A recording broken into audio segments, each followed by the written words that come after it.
दोस्तों हम बात करेंगे ना मेरठ में जो सांप से डसवा कर जो हत्याकांड का अंजाम दिया गया है एक पत्नी के द्वारा एक पति का, उसके बारे में चर्चा करेंगे।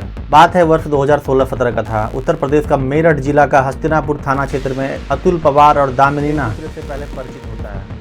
अब परिचित होता है तो उसके बाद फिर वो ना जब उस टाइम ना लगभग वही 25-26 साल का लड़का था अतुल, और दामिनी भी लगभग उसी का हम उम्र थी। दोनों का एज लगभग आसपास के था। तो ये दोनों दीवाना जो है ना शहर में जो शहर वाला टाइप वाला जो सीन था ना उसके बीच बातचीत हुआ, फिर भेंट मुलाकात हुआ और फिर ये सिलसिला जो है ना प्रेम में बदल गया। उसके बाद लगभग 2-3 साल तक इनका प्रेम यूं ही धीरे धीरे परवान चढ़ने लगा। अंत में 2019 का समय आता है जो कि दोनों ने अपना प्रेम विवाह करने में ये दोनों सफल हो जाते हैं। उसके बाद ये हालांकि शादी से पहले इन दोनों ने ना अपना करियर और अपना फ्यूचर के लिए बहुत कुछ सोच विचार किया और बोला क्या कि भाई हम लोग ऐसे शादी करके फिर मुश्किल में फंसेंगे नहीं, इससे पहले हम लोग कुछ प्लान कर लेते हैं जिससे कि हमारा फ्यूचर सही रहे। उसके बाद उन्होंने ना पास के रामलीला मैदान के पास में एक कृष्णा किड्स पब्लिक स्कूल का उन दोनों ने नींव रखा। पति पत्नी कभी भी एक दूसरे से एक पल के लिए भी उसके बाद दूर नहीं हुए,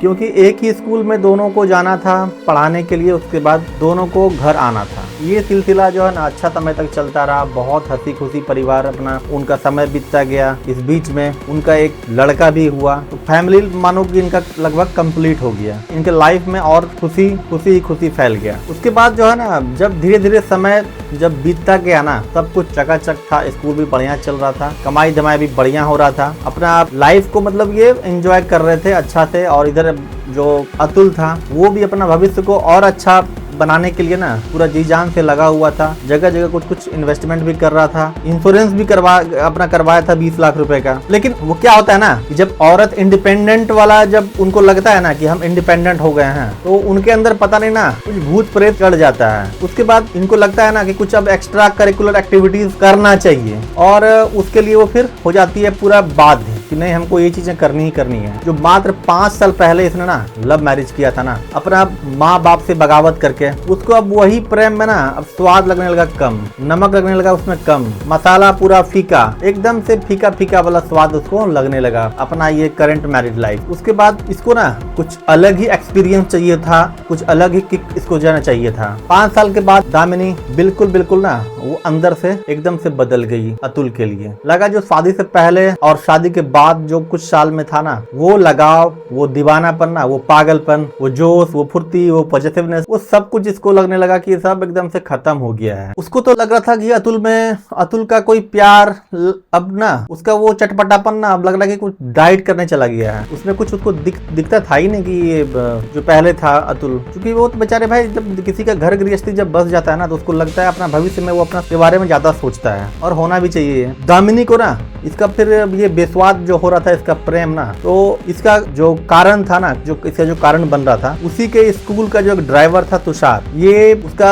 मतलब यूं कहिए कि दामिनी के जो बेस्वाद हो रहा था प्रेम ना इसके बीच में ना एक देवदूत बन के उसका आया तुषार, उसका ड्राइवर। तो अब तक जो ना अपने लाइफ में वो ना मिस कर रही थी ना कि भाई अभी हमको जो चीज नहीं मिल रहा है ना तो वो तुषार से फिर जाके भर के मिलने लगा। इसके बाद फिर क्या था, दामिनी ने ना अपना सारा उनका यूं कहिए तो कोड़ा, पपीता, खरबूज, तरबूज, भिंडी उनके पास जो भी था ना वो तुषार के हाथों थमा दिया। बोला भाई तुमको अब इसको चटकारे से बनाना है, बढ़िया से तेल मसाला नमक देके अच्छे से इसको बनाओ, उसके बाद अब तुम्हारे हाथों से बना हुआ हम ये चीजें अब खाएंगे। तुषार के आने के बाद फिर दामिनी के जीवन में ना एक अलग सा ही उजाला छा गया। दामिनी ने फिर से दामिनी हो गई। इधर अतुल जो है अपने परिवार के लिए, अपने भविष्य के लिए को और अच्छा करने में जी जान से लग गया। उसने अपने वो काम में वो लगा रहा, अपना बीमा भी करवाया था बेचारे ने। लेकिन इनके जाने मन के लाइफ में ना क्या क्या चीजें, कौन कौन सा खिचड़ी और कौन कौन सा पुलाव पक रहा था उनको समझ में नहीं आया था, यानी वो अनभिज्ञ था तब तक। लेकिन कहते हैं ना कि इश्क छुपाए छुपता नहीं है। धीरे धीरे इन दोनों की बातें आने लगी बाहर जब आना शुरू हुआ तो जाहिर सी बात है थोड़ा बहुत आपस में इन दोनों के बीच में मतलब कि मनमुटाव सा होना शुरू हुआ। उसके बाद फिर दामिनी जी ने सोचा कि क्यों ना इसको जो है ना रास्ते से ही हटा दिया जाए, जिससे कि फिर जाके ये ड्राइवर बाबू से हम अपना खुल के मजे ले सकें। हालांकि ड्राइवर बाबू भी शादीशुदा था। उसके बाद इसने क्या किया ना, उस ड्राइवर तुषार को इसको मारने का सुपारी दिया। उस तुषार ने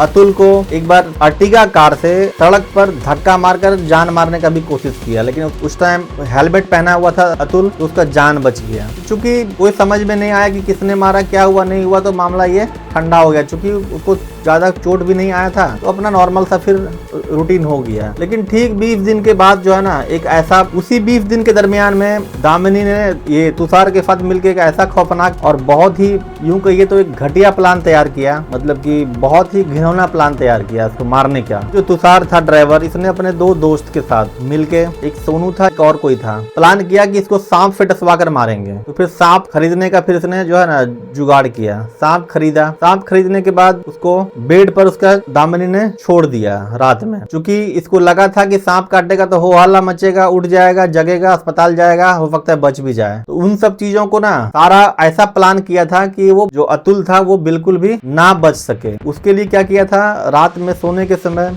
दामिनी ने अतुल को दूध में नींद का 2-3 गोली घोलकर उसको पिला दिया था, जिससे बेचारा वो बेसुध होकर वो सो गया था। उसके बाद सांप छोड़ दिया, सांप ने कई जगह डसा। उसके बाद वो सोता ही रह गया। सुबह उठा, वो हल्ला मचाना शुरू कर दिया दामिनी ने, क्योंकि और उसके बाद वो हल्ला मचाना शुरू किया, मर गया सांप काटने से ये वो। जब आस पड़ोस के लोग जब वहाँ पे आए तो देखा कि सांप भी कोने में दुबका हुआ था। तो आस पड़ोस गाँव वाले को भी और रिश्तेदार जो था उसका, उसको भी समझ में आ गया कि सांप ने ही काटा है। कहते हैं ना कि जो पाप का घड़ा ना वो जल्दी फूट जाता है। तो फिर मामला जब किसी न किसी तरीके का कुछ शक हुआ तो मामला ये उजागर हो गया। तो फिर सारा खेल सबके सामने आ गया। पुलिस ने बहुत ही अच्छा काम किया, बहुत ही तत्परता के साथ सारा जांच किया, जिसमें ये सारा चीज सामने आ गया। मेरा कहना ये है, ऐसी औरतों से जो इस तरह का घटिया घिनौना काम करती है या करने का सोच रखती है, कि अगर तुमको एक्स्ट्रा मैरिटल अफेयर ही रखना था या उसको छोड़ के दूसरे के पास ही तुमको जाना था, तो उसको मारने की क्या जरूरत थी? तुम तो वैसे भी जा सकती थी। कोई ऐसा मर्द जो है ना, होगा क्या, कोई भी स्वाभिमानी मर्द ऐसा नहीं कर सकता कि कोई पत्नी उसको बोले कि तुम्हारे साथ हमको नहीं रहना है, या वो घर छोड़ के अगर चली जाएगी किसी और के साथ, वो फिर उसको वापस लाने का कोशिश करेगा या उसको फोर्सफुली अपने घर में रखेगा। मेरा कहना यह है कि तुम्हें अगर ठीक है स्वाद नहीं लग रहा था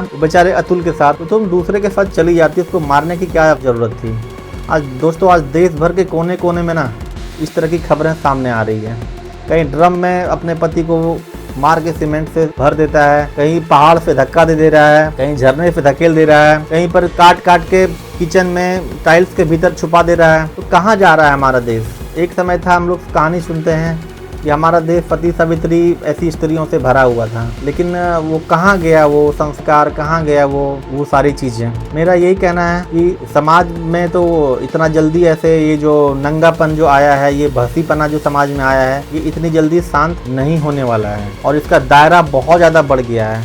आप देखें, अगर आप समाचार खोलेंगे ना, कोई भी न्यूज अगर आप खोलेंगे, तो आपको देश के लगभग हर कोने से, चाहे वो शहर हो या गांव कस्बा हो, हर जगह से आपको ऐसी खबरें जरूर देखने को सुनने के लिए मिलेगा। तो ये सोचना होगा। सबसे बड़ी बात यह है कि हम उस जो है ना औरतों के बारे में, खास करके इसमें तो ज़्यादातर पढ़ी लिखी औरतें कर रही हैं, क्या उनको पता नहीं है कि हम पकड़े जाएंगे? आजकल इतना पुलिस हाईटेक हो गया है, हमारी जो जांच एजेंसियां हैं इतनी हाईटेक हो गई है कि तुम कितना भी होशियारी कर लो, तुमको पकड़ ही लेगा पुलिस। और ऐसा हो भी रहा है। कितना भी तरह का तुम जो है ना जाल बुन लो, पुलिस तुम्हारे गर्दन तक, उनका पुलिस का हाथ पहुंच जाएगा। उसके बाद क्या दुर्दशा हो रहा है या होगा, वो तो ये सब भी नहीं मतलब कि सोचते हो तुम लोग। दोस्तों, बातें तो बहुत तरह की हैं, बहुत कहने के लिए बहुत कुछ है। आगे फिर कभी मिलेंगे। Thank you.